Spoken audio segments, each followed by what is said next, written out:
Yo everybody, it's another beautiful day, and this is the part 3 of Fasil Castle documentary. I hope you all have been enjoying the first part and the second part, and if you haven't seen it, please go and watch them, and you can come back to watch the third part of this documentary. Man, it has been amazing just walking around this area, witnessing the history and hearing all the backstory of what has been happening in these buildings.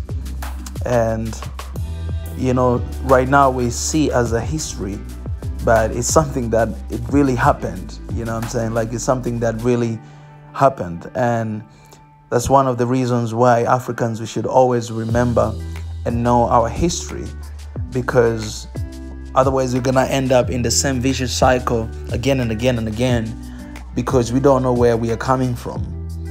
Before I didn't care much about history, but now I care more than anything else. So in any country that we are going to visit as One Africa, we're gonna make sure that we tell you the history of these places, so that you may see the background and you may understand where we have been, where we are, and where we want to go. The change can only come by knowing our history and applying it in our present to see a different tomorrow.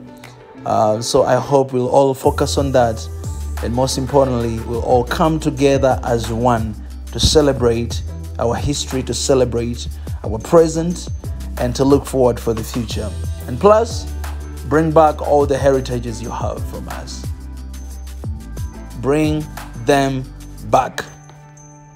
Guys, I hope you're going to enjoy this episode as well. Here we're on our way heading to the library. So you get to know why I'm saying that they have to bring our heritage back, because this is very interesting part. Please enjoy.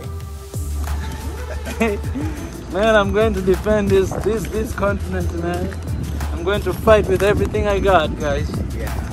Yeah, this is just the beginning of the mission. I'm going to bring back what is ours, what is rightful ours. I'm going to bring back. There's a reason why God, you know, let us live here. There's a reason why we were born here.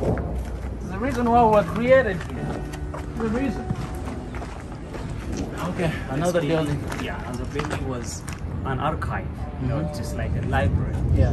They used to document the whole parts of the Ethiopian history, the Ethiopians' way of life, their culture, and like the religious thing, the whole thing. They used to document it. But at the end of the day, they had a lot of books which made by like animal skin. So those books which were written by is one of the oldest language of Ethiopia.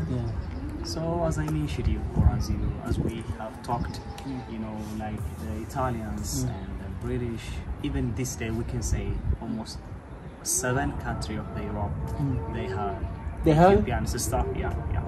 Those books? They stole You know, that was my next question. I wanted to ask you, where are the books? I thought maybe they moved them to another museum. Really? Yeah. Is there any effort that has been done maybe to bring them back? We're asking actually. Oh. Yeah. This last time, I can say 2 years ago, they gave us actually one of the emperors here, Theodorus. But the same thing actually. We are asking to bring back those books. I'm not asking, because I'm not government. I am demanding. It's our stuff, guys. Man, those books, can you imagine, like those books, if they come back and we translate them to the modern language, and then we learn, like we try to understand what our ancestors were writing. Because I feel like they were talking to us. They had a vision for Africa. You can see like African Union, like the United Africa, they had a vision for that like many years back in the days, all our forefathers, right? And right now we are fighting for the same thing, for One Africa. These guys, like they were pretty much like angels in a human being form, right? That they had a vision for Africa, for our countries, and they wrote it down, right? And today we don't have it.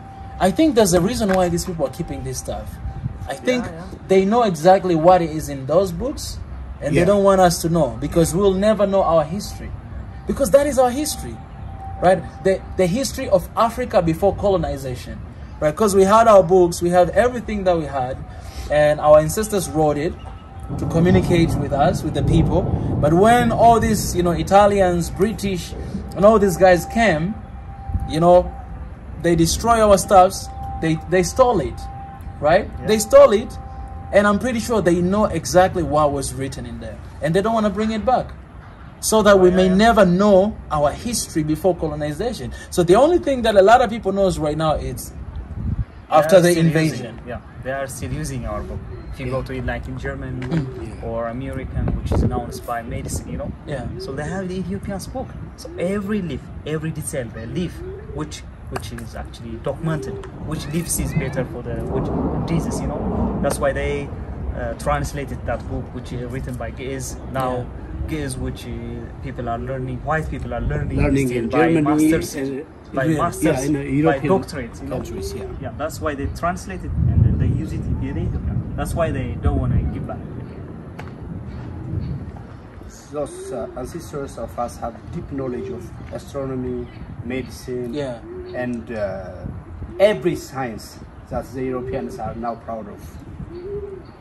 They took that knowledge from us, and they are still hiding our books. Where is human rights? Where is human rights organization? That is the deterioration of human rights, and you guys got to do something. Even if you go to in Italy, one of the Vatican, one of the capital of Italy, exactly. There is a big museum, and there is a room. Then there is a room which they kept the Ethiopian stuff.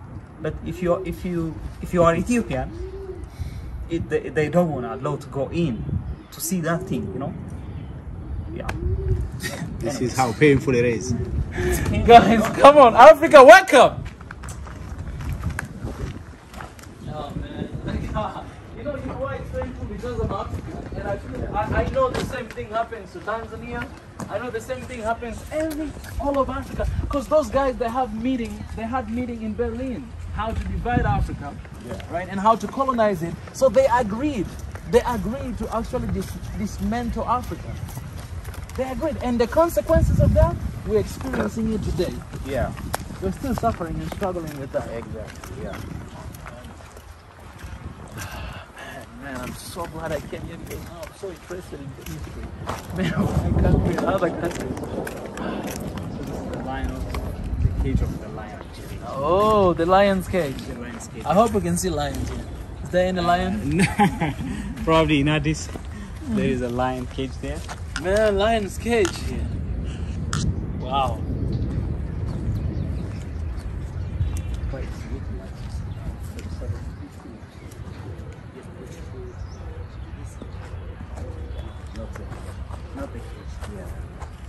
The cage actually, which made by the Emperor the iron, which made by much later.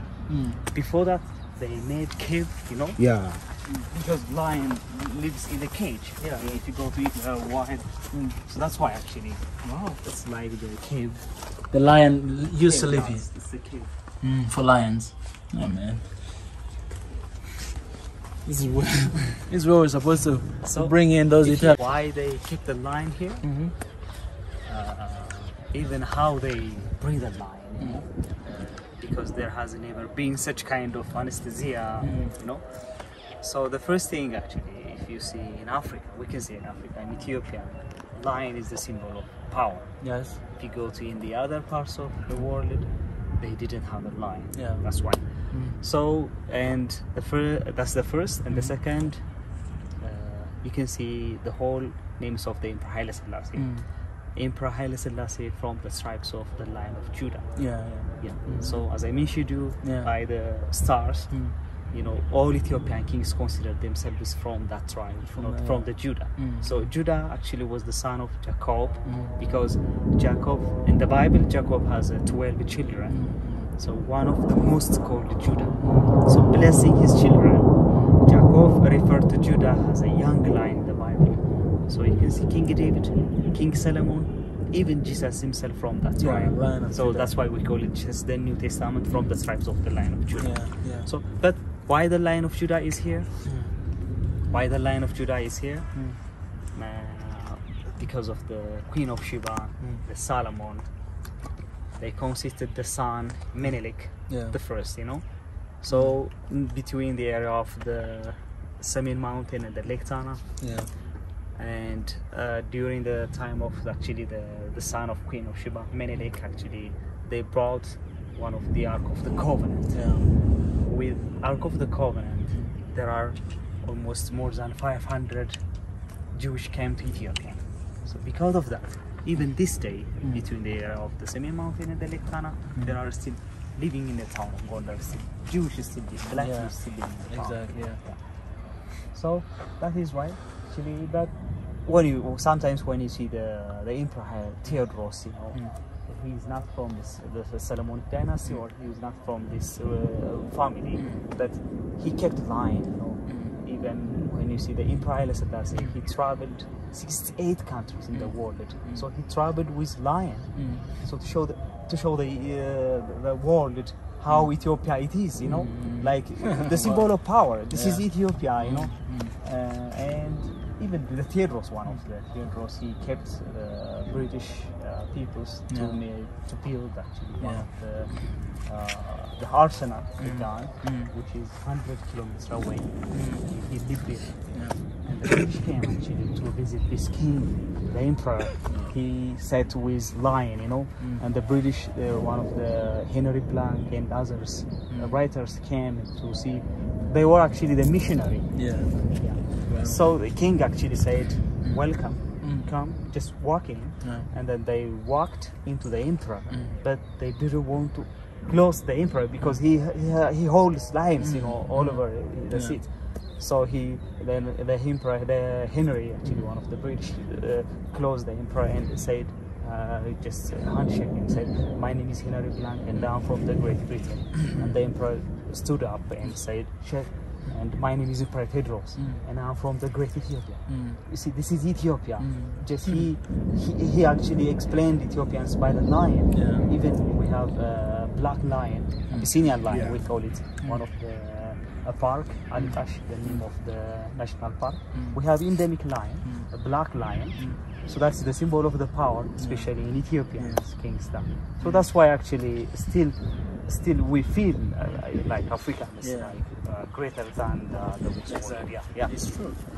It's true. So let's keep walking this way.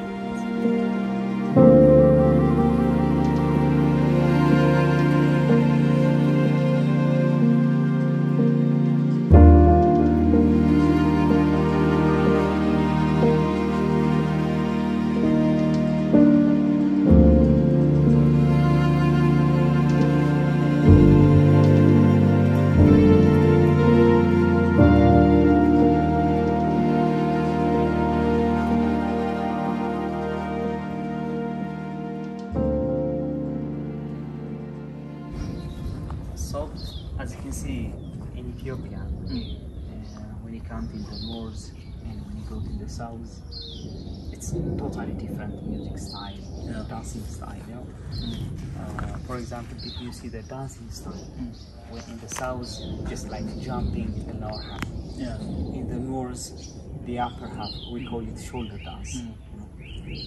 So, and even if you see the wedding ceremony as well, it's a little bit different. When you go to the south, probably you have seen it. Like people jumping, a man has to jump to pull 9 or 10 bulls, and then after that he will get a marriage. Otherwise he couldn't. It's the rule. So in the north, not the man, it's a woman. She must be good up to prepare chicken stew, like fish, cooking, spinning, weaving, cotton, and preparing like traditional beer, like we call it honey wine. Have you tried that? No. Yeah, we call it and we call it tella. Actually, so traditional beers in Ethiopia. So when she good at for those things, actually, she tells the people through the dancing style. Dancing has a double meaning. This day we use for fun, entertain.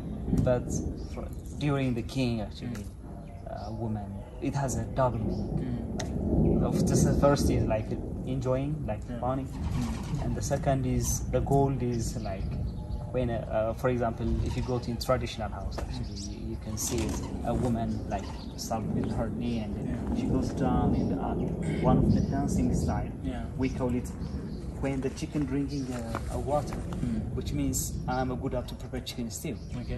When she dancing by her neck, like she acts like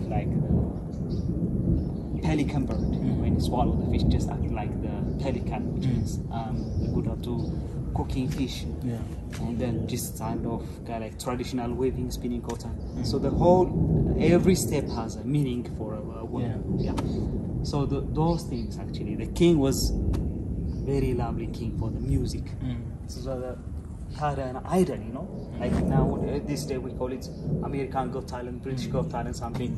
But we had actually Ethiopian's talent, Got Talent, you know. He gathered one of the merchants, then he rewarded, and then the musicians as well.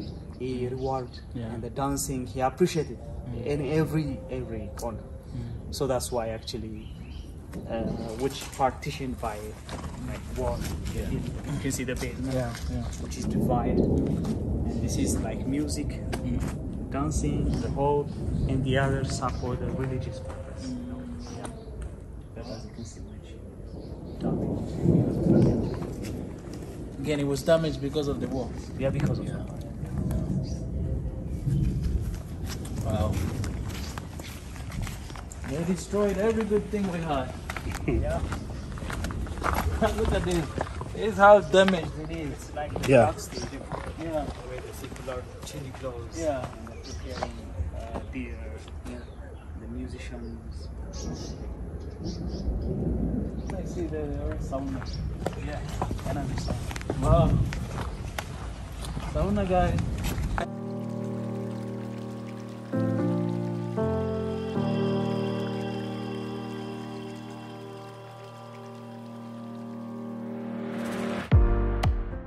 Sauna! I'm going to the sauna guy. So it's like the hallway where they hang their clothes. Horns, I see. Oh, this is like the real one. It's not the original. It's not the original. It looks like. It looks like that. But still the hole is original. The hole is original. Exactly. So this like fake windows to keep their jewelry in the crown. Exactly. See, man, sauna began in Africa, guys. I don't know if you guys had sauna 400 years ago, you know. I don't know. Oh my goodness. I really need to know, I mean, the history of sauna. Like when this sauna started, like was it like taken from somewhere else, or it's just something that Ethiopia started? actually, we have said Queen of Sheba. 2000 years ago, I don't know. She had a sauna building actually. If you go to Inaxum, you can visit that castle. Her castle is had like the steam sauna. But sometimes people used to travel by merchant or by missionaries, where like accepting the outside of the culture sometimes, but inside. But this one is really the originates of the sound, we can say, because you can see Queen of Sheba had the same thing, but we can say this is the origin of that's beautiful, man. So that's the servant where the fire comes from. So they put like the flat and the big stone, and the waters come through the other part, and they used to drink in the waters there. And there is the hole where the chimneys come up, and they used to sit there, and they used to take sauna here. So you can see those windows where the light comes in. And what are these walls? Because it has one building. If the woman go up, actually, if the woman wants to take sauna, it's for the men, and that's for the women. Alright. That's beautiful.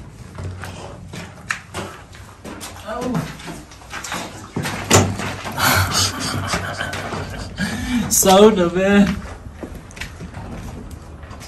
I'm good now. Let's go for sauna. You go for the other sauna, right? Wow. This is the massage part. Massage part. Nice. You know, they usually say if you go to somebody's house and then it rains, it means it's a blessing.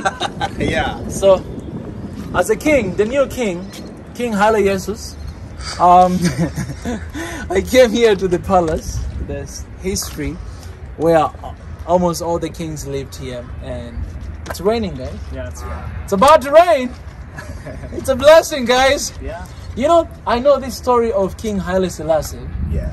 And when he went, can you tell that story a little bit? Because I want to relate with my arrival here today. I wonder if you hear first from you. I heard that story, but it's about, I think he went somewhere. No, It's no, Jamaica. okay, wait. Yeah. He went to Jamaica. Yeah. And then I remember. So Yeah. King Haile Selassie went to Jamaica, and at that time it didn't rain for so long time. Exactly. But the day he went to visit there, it rained. Yeah. That's why they started to call him Mesa. Emesa, because you know the day he went there, it rained. Yeah. So guess what? When was the last time it rained here in Gonda? Yeah, it's maybe a couple of minutes. Monday. So this is the first rain. Yeah, the Yeah. first one. Yeah. Because the new king has arrived. Yes. Yeah. New king has arrived, guys. Yeah. You hear that? Man, it has been for a long time. It's been like 3 months. They say it hasn't rained. So this is the first time to rain, guys. And you can look at the sky. Yeah. You have been hearing all those thunders. Boo, boo, boo, boo, boo, boo, boo. It's going to rain, guys. The new king has arrived. Man, come on. Hey.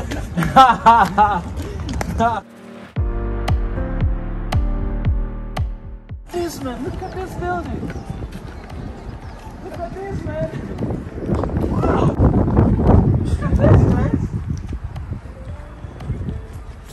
Man, I think we have to make a movie of, you know, Black Jesus. And then we have to act in this place. Because they kind of look like, you know, Bethlehem. Look at this. Oh my goodness. Dining hall. Look this. Right? So when they're having feasts and everything, this. Who built this? The fifth one. 51, 5th king. Yeah. Oh. His name was the Kappa. He did his own parts. Dining hall and also stable as well. Man, it's crazy how they built it. Like every single king, like he initiated something new. Yeah. And you can see the creativity in each and every single one of these buildings, man. Wow. So Italians guys made this one. Yeah. I'm just repeating so They that you use it can hear. as a storage to get their like arsenal gun, you know, here. Oh. So that's why we reconstructed the complex. Wow, so they came, they reconstructed. For their purpose, for their own purpose. Yes. For the sake of bombing us. Yeah. So this is where they stole guns and everything. Man, I mean Italians, a lot of Italians come here to visit this place? Yeah, because they need to know, man. They need to know. These are kind of stories that you guys need to know. These guys, I mean, man, I'm pretty sure the people of today, if they hear all these stories and what they've done to us, I'm pretty sure they might even demonstrate that bring Ethiopian stuffs back, bring African stuffs back. It's something that even those people, if they really understand what they did to us, they really need to stand and defend and to stand for Africa. Because they're the one who destroyed it. Guys, it's raining! Hey! It has been 3 months, it hasn't rained here. It's a miracle, yeah? It's a miracle. It's a blessing, guys. It's raining. I came here for the first time and it's raining for the first time. And you know what? I'm gonna let it rain on me. Yeah. Come on, let that blessing come. Let that blessing come, man. I don't even care about my camera, but let that blessing come. We can buy the new camera. And this is another dining? Yeah, no, this is like a horse, a stable. Ah, the horse. Yeah, Oh, yeah, yeah. because people the king used to call actually the nobleman, local prince. Exactly, yeah. After dining, they used to make like meeting. Yeah. So those noblemen, they used to come by horse, not by truck. I hope you guys are okay. Because for me, I love this rain, man. It's a blessing rain. Come on.